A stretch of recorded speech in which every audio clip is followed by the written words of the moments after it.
នេះខ្ញុំនឹងលើកយកអំពីរបៀបយើងចូលទៅទាញយកកម្មវិធីដែលយើងលុបចេញពីគ្រឿងទូរស័ព្ទយូរហើយឬឆាប់ក្តីយកមកប្រើប្រាស់តាមធម្មតាវិញបងប្អូនណាបាទអានោះឧទាហរណ៍បងប្អូនដោនយកកម្មវិធីមួយយកមកប្រើដល់អញ្ចឹងបងប្អូនមិនពេញចិត្តឬក៏បងប្អូនចង់ទៅប្រើកម្មវិធីមួយទៀតបងប្អូនលុបកម្មវិធីនេះចោលអញ្ចឹងស្រាប់តែថ្ងៃមួយបងប្អូននៅឃើញចង់យកកម្មវិធីនេះមកប្រើប្រាស់វិញបាទអញ្ចឹងយើងមិនបាច់ចូលទៅដោននៅក្នុងកម្មវិធី Play Store ទេបងប្អូនណាបងប្អូនចូលតាមដានវីដេអូរបស់ខ្ញុំនេះបងប្អូននឹងចេះធ្វើនឹងចេះទៅទាញយកកម្មវិធីនេះមកប្រើប្រាស់វិញមិនបាច់យើងចំណាយពេលទៅដោនក្នុង Play Store ទេបងប្អូនណាបាទហ្នឹងហើយតោះឥឡូវដើម្បីកុំឲ្យខាតពេលបងប្អូនចូលទៅតាមដានវីដេអូរបស់ខ្ញុំទាំងអស់គ្នាហើយកុំភ្លេចជួយ like ជួយ share follow page subscribe YouTube ម្នាក់មួយផងបាទជាដំបូងយើងចូលក្នុងកម្មវិធី Play Store មកបងប្អូនបន្តមកបងប្អូនចុចលើ profile ណាចុចលើ profile មក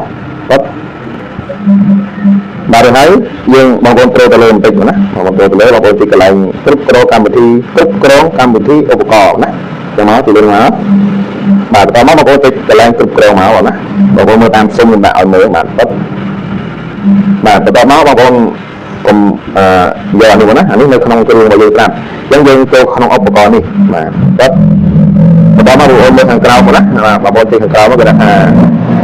មិនបានដំឡើងទេណាអញ្ចឹងទីវាមក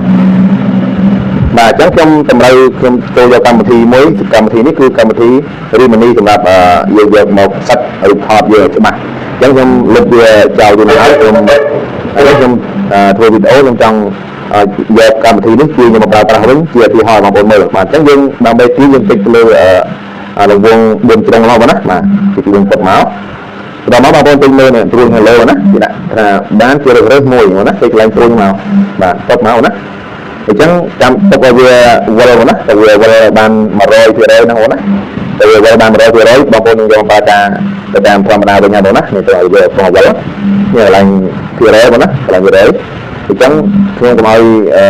វីដេអូនេះយូរប៉ុណ្ណាបងប្អូនចាំបន្តិចណាខ្ញុំធ្វើឧទាហរណ៍ជាក់ស្ដែងបងប្អូនមើលបាទ59ហើយចាំបន្តិចណាបាទអាហ្នឹងយើងកម្មវិធីទាំងអស់នេះយើងលុបយូរហើយលុបចេញពីគ្រឿងទូរស័ព្ទយើងប៉ុន្តែបើស្នេហ៍យើងចង់បានកម្មវិធីទាំងអស់នេះយកមកប្រើប្រាស់វិញបងប្អូនធ្វើតាមខ្ញុំមកណាបងប្អូននឹងបានយកមកប្រើប្រាស់តាមធម្មតាបាទ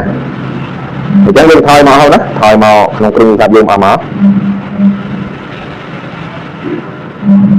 អត់ចាំទីណាវាបានលោតមក